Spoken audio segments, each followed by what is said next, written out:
Aujourd'hui, on plonge dans l'analyse détaillée du Quintet Plus de ce lundi 8 janvier. On commence avec mes trois bases, les chevaux qui, selon moi, devraient logiquement se battre pour la victoire. En tête de ma sélection, je place le numéro 8. Ce cheval est un modèle de régularité. Quand on regarde ses dernières performances, on voit qu'il répond presque toujours présent. Il est fiable, constant, et il offre de sérieuses garanties pour jouer un rôle de premier plan à l'arrivée.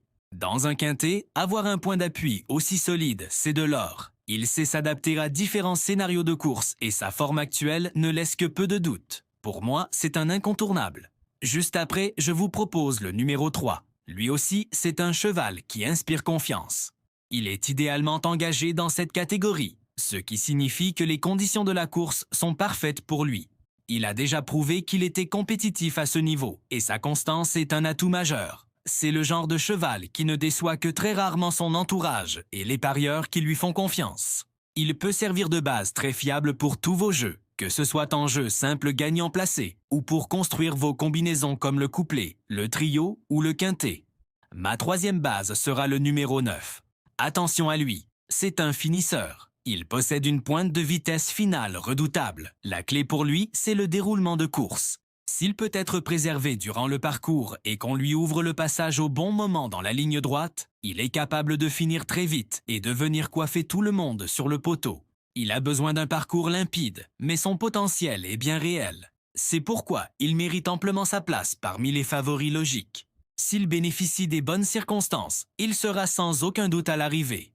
Passons maintenant aux outsiders, ces chevaux qui peuvent pimenter les rapports. Mon premier tocard, mon coup de poker, c'est le numéro 10. Il pourrait bien créer la surprise à une très belle cote. C'est un cheval qui dépend beaucoup du rythme de la course. S'il y a beaucoup de trains et que les favoris se fatiguent un peu pour finir, il a les qualités pour venir ramasser les morts dans la phase finale. C'est le profil type du cheval à ne pas écarter trop vite, surtout si vous cherchez à faire un gros coup. Gardez-le dans un coin de votre tête au moment de valider vos tickets. Ensuite, je me méfie du numéro 5. C'est un cheval un peu plus difficile à cerner car il alterne le bon et le moins bon. Il est capable de très belles performances comme de passer complètement à côté. C'est ce qu'on appelle un cheval intermittent. Cependant, dans un bon jour, il a largement les moyens de venir chercher une place dans les 5 premiers. Son aptitude au parcours et sa qualité intrinsèque font qu'on ne peut pas l'éliminer. Il garde une chance réelle pour une 4e ou 5e place, ce qui est précieux pour compléter un quintet.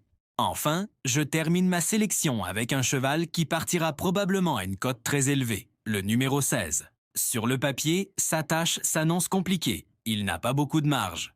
Mais en course, tout est possible. C'est le genre de concurrent qui a besoin d'un scénario de course absolument parfait, un véritable déroulement de rêve.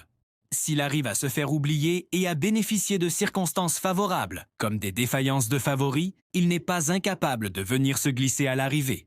C'est vraiment le pari de l'extrême, mais il peut valoir le coup pour les plus joueurs d'entre vous.